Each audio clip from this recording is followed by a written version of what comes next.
is what you get. Yan! Bet na bet! It's a match! Just like Game Zone. Ka na, di ko kayang walang salitang sigaw na food What's your secret? It's complete. drop. Homegrown music at its best. All Pinoy. On 103.5 All Radio.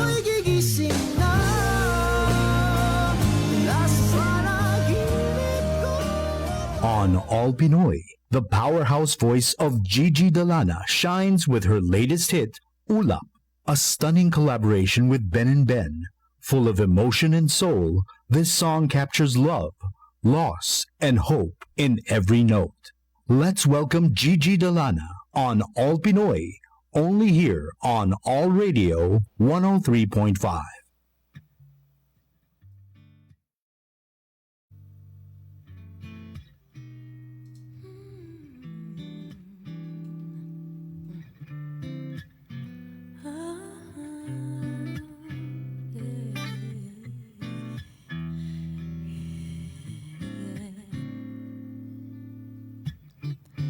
All I hear is raindrops falling on the rooftop. Ooh, baby, tell me why'd you have to go? 'Cause this pain I'm feeling won't go away. And today I'm officially missing you. I thought that from this heartache I could escape, but I've fronted long enough to know there ain't no way. And today I'm officially missing you. Can't nobody do it like you. Said every little thing you do. Hey baby, said stays on my mind. And I'm officially, all I do is lay around. 2 years full of tears from looking at your face on the wall. Just a week ago you were my baby. Now I don't even know you at all. I don't know you at all. And I wish that you would call me right now, so that I could get through to you somehow. But I guess it's safe to say, baby, safe to say that I'm officially missing you. You know that I'm missing you, yes. All I hear is raindrops. Ooh, yeah. 'Cause I'm officially missing you.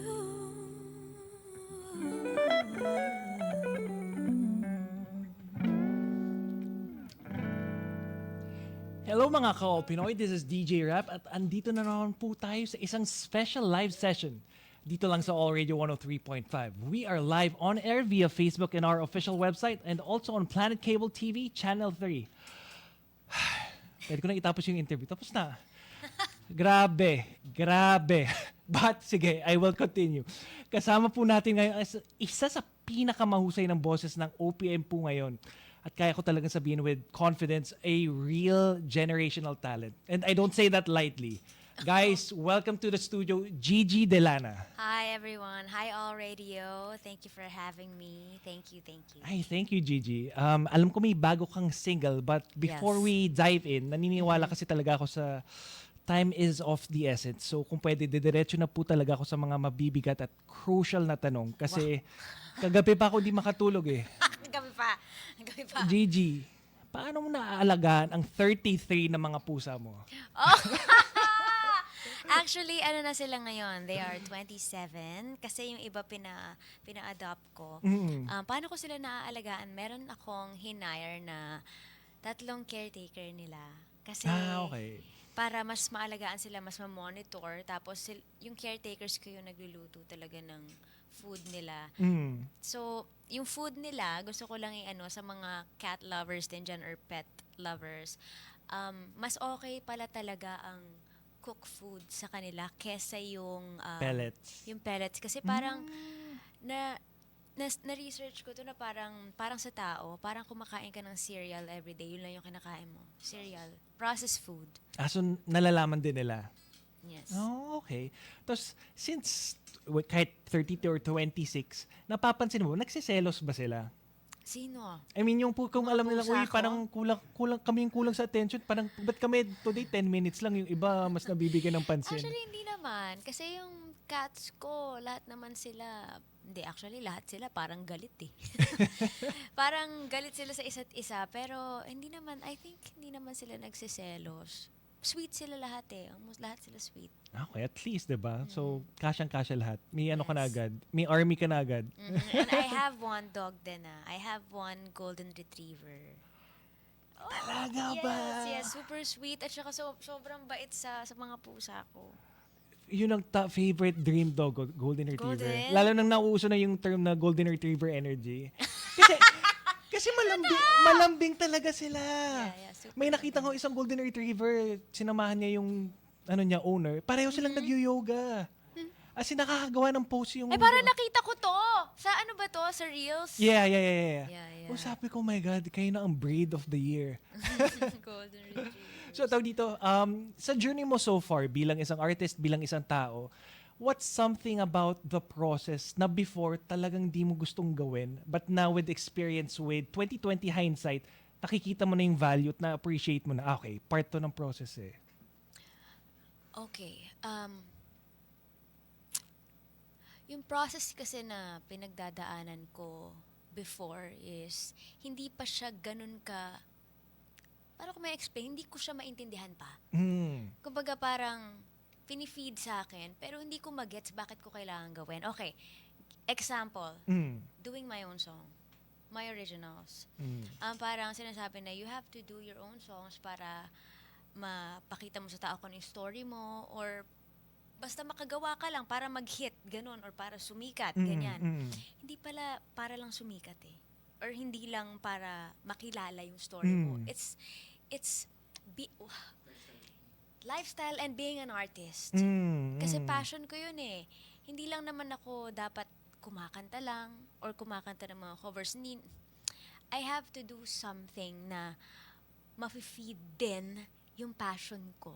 Kasi para hindi ako ma-stagnant. Alam mo yun? Yeah. So I can grow and ma-attract ko yung mga taong magaling sa ganyang part ng buhay nila. Like, composing songs, organizing stuff. Hindi kasi ako marunong mag-organize din eh. So, natututo ako sa ganyan. And, ano po ba? Yung mindset. Proper mindset and discipline sa pagiging artist. Mahirap mahirap paging disiplinado. Oo. At saka- Kasi, ano ba tawag dito? Tatamarin ka. Hindi mo maalis, tatamarin ka, tapos pagpuyat ka, ayoko, matutulog na lang ako. Ganyan, parang ayoko mag-rehearsal, kakancel ko, ganyan. Tapos, ito pa yung mga usual na mindset ng natin. Halimbawa, may sked. Hindi ka makakapunta kasi in-invite ka pala nung nakalimutan mo na may inuohan ka na pala. So, hindi mo ma-manage ng maayos yung time mo. So, ngayon, ang mga natutunan ko is proper mindset talaga sa mga bagay-bagay. Lalo na yung ng schedules. Tama. Accountability din. Yung mga natutunan ko, accountability ngayon. Mahirap po na. Mahirap ang Ay, oo. aaminin mo na mali ka. Amen. Yun yung isa sa pinakamahirap ata. Pinakamahirap yun na you're mag-sorry ka. Tama. Aminin mo na, no, I'm wrong. Pero natutunan ko siya ngayon. Madali na siya sa akin ngayon. Na kapag mali ako, no explanations. Sabihin Tama, mo talaga, tama. sorry. Which is good kasi tawag dito ngayon, di ba, you own up to it at saka it's part of the process. Yes. And tawag dito, Daming process. Ang dami para maging maayos kang tao. Sobra. At saka ang dali din kasi i-justify syempre kung sinabi mong ay hindi creative ako. So part 2 ng process ko na tama yung pwede tong healthy procrastination pero yun pala baka masyado mo nang minumove lagi yung needle. Yes. So guys, I think kailangan pa po natin ng isang kanta. Ngayon naman po, one original from Gigi Delana. Ito po ang Topak.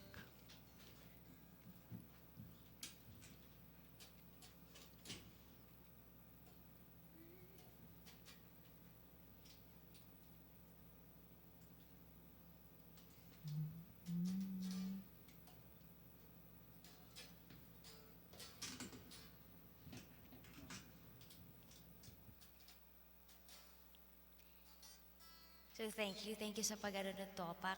Kwento ko lang before we start. Yung Topak kasi, ginawa na to nung 2022 pa, release namin siya. So yung kwento nito, me and my partner, nag-away kami niyan. Nag-away kami, tapos kinabukasan, hindi kami nag-uusap.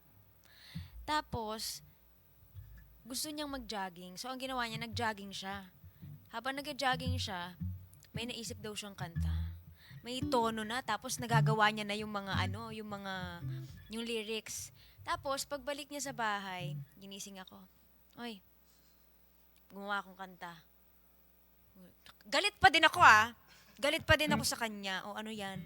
Tapos pinakita niya sa akin, pinarinig niya sa akin, ang ganda ng song. Sabi ko, ako yan. Kasi we all have that. Alam mo yung meron tayo sa buhay natin na madalas tayong tinutopak. Lalo na, una, kapag yung kausap natin medyo sabaw. Pangalawa, habang nagda-drive ka, traffic, tapos may biglang sisingit sa'yo, tapos hindi pa nag-signal. So, ikakat ka niya. Pangatlo, syempre yung kapartner mo. Yung pagkakita mo palang kakagising mo sa umaga, galit ka na sa kanya. Ganon. Yung alam mo yun, simple things.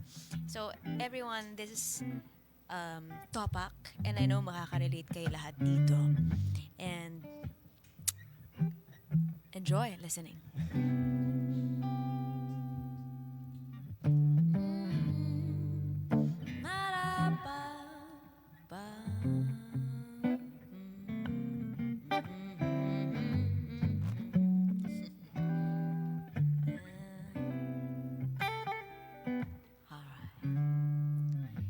Isang kilos mo lang ay topak na siya, galit ng mata. Hindi tayo manghuhula kung suyuin mo na, may pagkukulang ba? Uulitin ang sigaw na tahimik, nakikiramdam masakit ba? Ang lapit ko pero ang layo mo.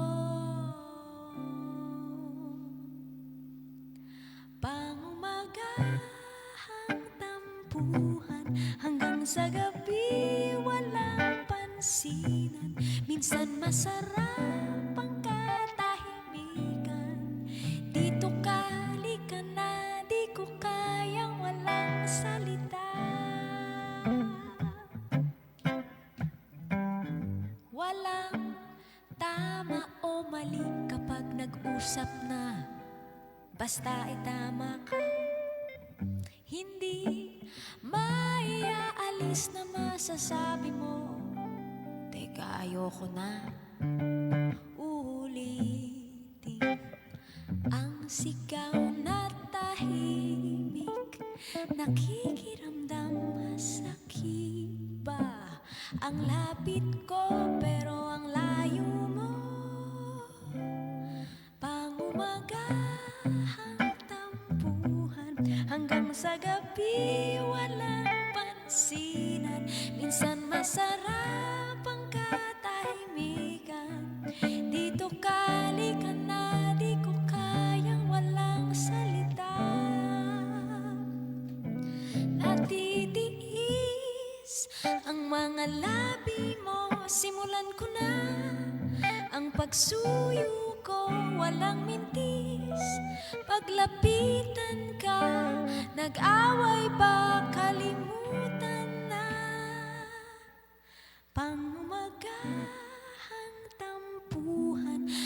sa gabi, walang pansinan. Minsan masarap ang katahimikan. Dito kali ka na, di ko kayang walang salita. Dito kali ka na, di ko kayang walang salita. Dito kali ka na, di ko kayang walang salita.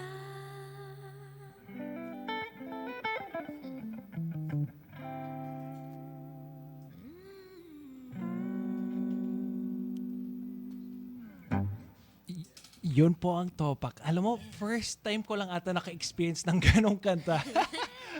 Well, that's a good one. yeah, yun na yung And it's a good thing kasi ngayon mo lang siya na-experience. So, ibig sabihin, hindi mo siya usual naririnig. Oh, yeah. Sobra, exactly. Like, sasabihin ko nga, dahil ang lamig ng boses mo, tsaka ang ganda ng melody, kailangan ng mas sensitive mong pakinggan yung lyrics na, teka, nakakatawa to ah. Yeah. Nakakatawa yung song. Kasi, umpisa pa lang, 1 kilos mo lang ay topak na siya. Sino ba dito tinutopak? Ay nako, tawag dito. Because of that, one thing also I've noticed while watching your body of work sa internet, na very heartfelt lagi yung pagkanta mo. Which is very hard to do ah. Yung gusto ko sanang tanungin is, how do you sustain it? Are there days na feeling mo, parang nauubusan na ako ng hugot, especially kung 80th time ko napakinggan tong ay kailangan i-play tong kantang to. Kasi diba, sometimes it, especially depending sa song, it requires a certain emotional intensity at a certain sensitive nuance para ma-deliver in that way. So, paano mo nasusustain? Ever since I was a kid kasi, marami na talaga akong pinagdadaanan. Parang ang aga kong namulat sa industry and sa mga nangyayari sa buhay, sa hirap ng buhay. We were not born rich. And kami lang ng mom ko talaga yung magkasama. Kami yung magkatuwang sa buhay. So habang lumalaki ako, yung mga experiences ko sa buhay is what made me who I am today. And going back sa question mo, how do I sustain it? Sa dami ng pinagdaanan ko, doon ko nilalabas sa song. Whether heartbroken, for our Lord. And actually, kahit anong kanta, it's not just about my story. It's me singing your story. So iniisip ko, itong song na to, pinagdaanan kaya niya to? Kaya yung mga taong nakikinig sa akin, gusto ko maramdaman nila ako. Not just the song, ah. Yeah. Gusto ko maramdaman nyo kung paano ako kumanta. Like, it's my own story. Not just any song. So, yung sustain kasi, every time na kumakanta kasi ako, feels like it's my first time. Wow. It's my first time and it's my last. Iniisip ko yun lagi. Every performance ko. Kasi you will never know kung hanggang kailan ka lang. Maybe this is my last. Or maybe last show ko na pala tomorrow. I don't know. Pero sana hindi. But habang kumakanta ako, I want you to feel everything. Every lyrics, every emotion, every mood, and every melody. Yung tono. So, yun. Ang ganda ng sugot. Thank Pwede you. mo na ipang beauty pageant yun. Ay! Wow. No, swear. Good insight. Tawag dito, saan ka mas relax at feeling mong mas in flow state kapag, let's say, nakainom ng kape or pag nakainom ng saktong red wine lang? Well, Depende sa mood. I don't drink. Well, I drink occasionally. Kasi kahapon, uminom lang ako kasi birthday ko eh. Pinagbigyan ko yung partner ko. Happy birthday. Thank you so much. Ano ba to? Ang tagal ko nang hindi umiinom. So, sinare ko lang sa lahat na nakikinig. What keeps my mood? Or what sets my mood? What sets perfect mood for you? Perfect mood for me? Paano ba to? Hindi naman eh. Hindi parang madalas ako wala sa mood. Hindi. Kidding aside. Marami kidding yata aside, masusulat yung partner mo na bagong kanta. I start my day, I wake up in the morning, inom ako ng konting water, sip lang. Tapos, toothbrush, harap ako sa salamin, I talk to myself. You are the most beautiful girl. Ganon, you are beautiful, you are blessed, you are loved. Alam mo yun, I start my day na good words na sinasabi ko sa akin para alam mo yung maano ko na agad positive energy. Energy kasi is very sa akin eh.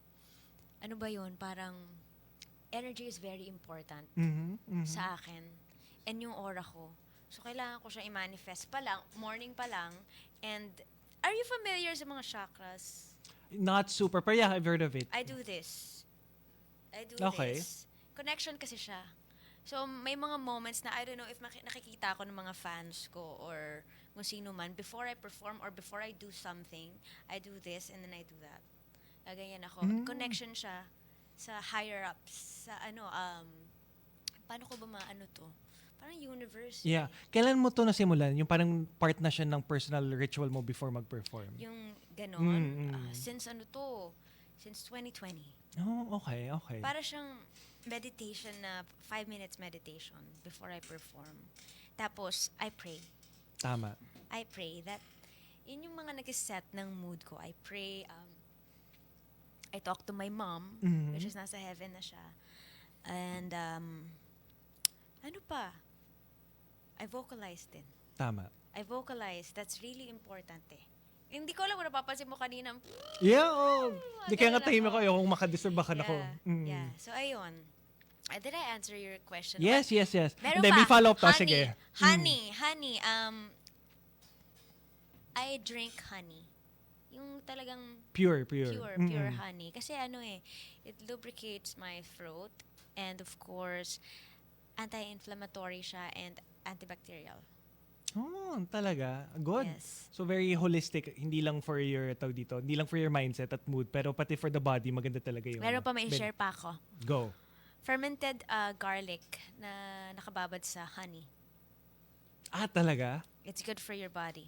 So ito everyday to. Every morning and on an empty stomach. Tapos ito, paano mo naman na-encounter tong Ito, yung garlic garlic na to. Nakita ko lang sa internet, so naano ako, parang sabi ko, ano ba itong iniinom niya? Bakit nila sinasabi na it's good for you, it's good for you? So nag-research ako. Okay pala siya sa immune system.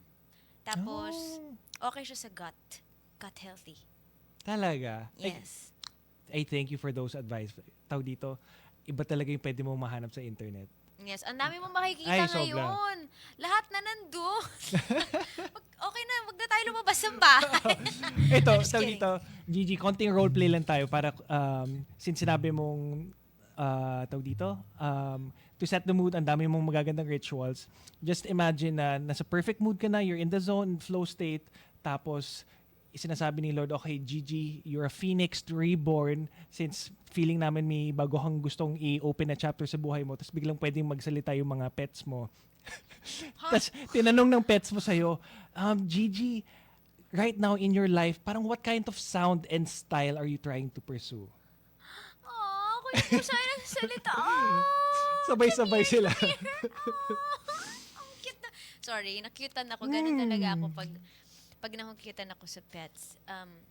I'm sorry, what was the question again? Na masyado ako na dun sa pusa. Kunyari, tinatanong nila lahat collectively, if tinanong si Gigi ngayon na para siyang phoenix reborn from the ashes, anong sound and style yung tinatry mong i-pursue? Parang what are you really desiring? Ito yung gusto kong, i-express na sound. Alam mo, ever since I'm doing covers, I'm very, nag-experiment ako talaga. And I love to sing different kinds of genres. So now, to answer your question, hindi ako I don't wanna stick sa isang sound eh. I wanna be that artist na parang I can do anything I want. I can do rap songs, I can do pop, I can do dancey songs, I can do mellow. Alam mo yun, I don't wanna just stay there. Because I wanna grow as an artist. I wanna build something na, alam mo yung makikita na tao, oh, pwede palang gawin yon.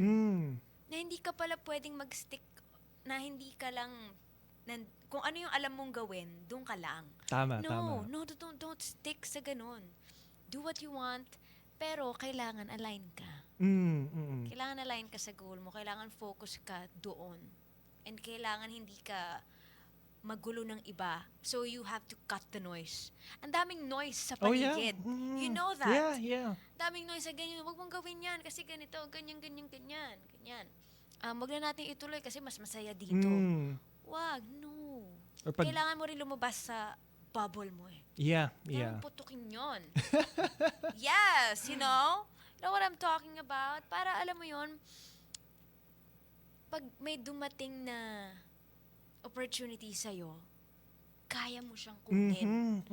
Because yung opportunities na yan, hindi yan, may sinasabi sa one-time opportunity to. Ganun. So, hindi siya mauulit na mauulit Tama. na ibibigay sa'yo. Magpupunta siya sa iba. Ganun. So, para mag-grab mo yun, you have to grow. Hindi ka dapat stagnant. Tama. At saka yun, it goes to show yung ano din, yung benefits at saka yung opportunity kapag flexible at saka yung talagang open-minded ka, 'di ba? Yes. Ganun. Now naman, kaya why we're all here, pag-uusapan natin ang yung bagong single, Ulap. Guys, ito bibigyan ko lang kayo ng konting context sa mga manonood.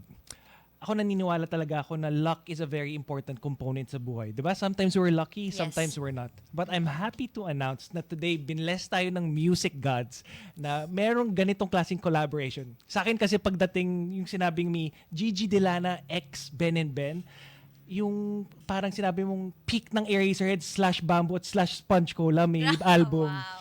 So, yun po ang meron po tayo ngayon. Pero bago niya po ikanta yan, pwede niyo mo sanang ikwento kung paano ba siya nagsimula. Paano nag-start? Yeah. Kasi nung pinanganak ako, I'm kidding. Nung unang, ni Lord. Nung unang iri ng mama ko, nagawa, hindi. Okay. Matagal ko nang gusto talagang kumanta ng original songs. Pero naisip ko, and na-share ko ito sa manager ko, which is katabi mo ngayon. Hindi mo naman katabi. Si VJ.